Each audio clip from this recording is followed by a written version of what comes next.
Հեսուն իր հրամանատարության տակ գտնվող իսրայելցիներին այսպիսի գեղեցիկ բան ասաց, երբ նրանք պատրաստվում էին Հորդանան գետը հատելու։ Նրա խոսքերը վերաբերում էր նաև մեզ, Հեսու 3:5։ Եվ Հեսուն ասեց ժողովրդին. «Սրբեցեք ձեր անձերը, որովհետև Տերը էգուց ձեր միջումը հրաշքներ է անելու»։ Կյանքում առաջին բանը սրբագործվելն է։ Եթե ինչ-որ սխալ բան եք արել, խնդրեք ներում, ասեք Աստված մաքրիր ինձ ամեն անօրենությունից, սրբացրու ինձ, առանձնացրու ինձ քեզ համար, Տեր։ Իսկ ինչ կասեք նրանց մասին, ովքեր չեն սրբագործվել։ Սա կոչ է ամբողջ եկեղեցուն։ Հովիվը զգում է եւ ասում. «Տեսեք, եղբայրներ, այս շաբաթ ես ուզում եմ տեսնել ձեր սրբագործումը ծոմապահությամբ։ Սրբագործվեք»։ Տիրոջ հետ հաղորդակցությունը պահանջում է սուրբ ձեռքեր։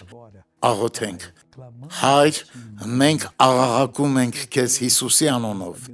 եւ ես վստահ եմ, որ դու կօրհնես մեզ։ Այս թշնամին, որը ազդում է այս մարդու վրա, կպարտվի։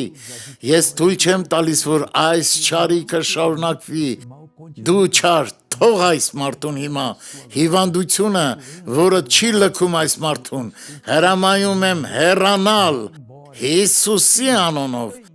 եւ դու ասա ամեն։ Graças a Deus.